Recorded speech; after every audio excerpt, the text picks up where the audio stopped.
পানাগড় দুর্ঘটনা কাণ্ডে সুতন্দ্রার পরিবারের পাশে দাঁড়ালো বিভিন্ন রাজনৈতিক দল ও প্রতিবাদী সংগঠন। রবিবার আমরা আক্রান্ত মঞ্চের এক প্রতিনিধি দল সুতন্দ্রার বাড়ি গিয়ে তাদের পাশে থাকার আশ্বাস দেয়। মেয়ের মৃত্যুর প্রেক্ষিতে চন্দননগর থানায় ইফটিজিং এরই অভিযোগ দায়ের করলেন নিহত সুতন্দ্রা চ্যাটার্জির মা। 23 ফেব্রুয়ারি রাতে পানাগড়ে এক দুর্ঘটনায় মৃত্যু হয়েছিল হুগলির চন্দননগরের তরুণী সুতন্দ্রা চ্যাটার্জি।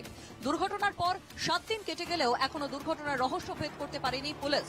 এখনো পর্যন্ত পুলিশের সাফল্য বলতে শুধু এক গাড়ি চালককে গ্রেফতার। কিন্তু কিভাবে সুতন্দ্রার মৃত্যু হলো তার সামনে আনার দাবি তুলছে নিহতের প্রতিবেশীরা। যে যাবার সে তো নেই, আর চলে গেছে, কিন্তু মেন ঘটনাটা আমাদের জানতে হবে, যে মেন ঘটনাটা কি হয়েছিল, যে এরা ওকে তাড়া করছে না ওরা ওকে তাড়া করছে, এই ব্যাপারটা হচ্ছে মেন। রবিবার আমরা আক্রান্ত মঞ্চের এক প্রতিনিধি দল চন্দননগরে নিহত সুতন্দ্রার বাড়িতে যান। প্রয়োজনে সুতন্দ্রার পরিবারকে আইনি সহায়তার সব ধরনের সাহায্যের আশ্বাস দেন তারা।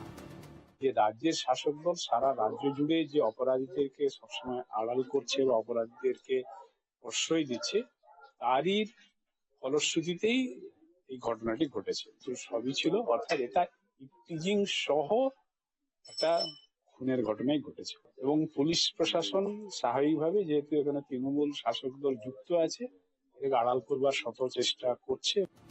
রবিবার চন্দননগরের নাড়ুয়ার নিহত নৃত্যশিল্পী সুতন্দ্রার বাড়িতে যায় বিভিন্ন রাজনৈতিক দল এবং প্রতিবাদী সংগঠনের সদস্যরাও।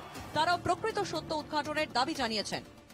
যেই অপরাধী হোক না কেন, দুটো গাড়ি আছে, দুটো গাড়ির মধ্যে যে লোক, যে ড্রাইভারই হোক বা যারাই হোক না কেন অপরাধী, তাদের শাস্তি দেওয়া হোক। ততক্ষণ না তদন্ত শেষ হচ্ছে ততক্ষণ আমরা কেউই বুঝতে পারছি না, এবং আগে থেকে কোনো ডিসিশন যদি আমরা নিয়ে ফেলি তাহলে মনে হবে যেন, বিশেষ করে আমরা যেহেতু সরকারি দলে রয়েছি, মনে হবে যেন তদন্তকে আমরা প্রভাবিত করছি, তাই হয়তো রাজনীতি করছে বলেই মনে হচ্ছে আমার।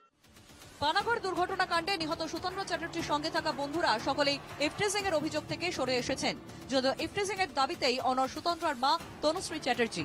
চন্দননগর থানায় অভিযোগ দায়ের করেন তিনি। নিহত সুতন্দ্রার গাড়ির চালক ও ঘটনার দিন গাড়িতে থাকা সুতন্দ্রার সঙ্গীদের বয়ান বদল নিয়েও প্রশ্ন তুলেছেন তনুশ্রী।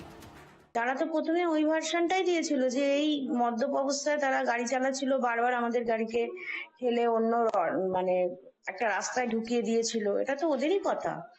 তারপর যদি সে কথাটা চেঞ্জ করে, সেটা বার করার দায়িত্ব তো পুলিশের। প্রতিবেশীরা তো বটেই, বিভিন্ন রাজনৈতিক দল এবং প্রতিবাদী সংগঠনের দাবি সুতন্দ্রার মৃত্যুর প্রকৃত কারণ সামনে আসুক। পুলিশ দ্রুত সুতন্ত্রার মৃত্যু রহস্য উদ্ঘাটন করুক। হুগলি চন্দননগর থেকে প্রবীর প্রামাণিকের রিপোর্ট, এনকেটিভি বাংলা।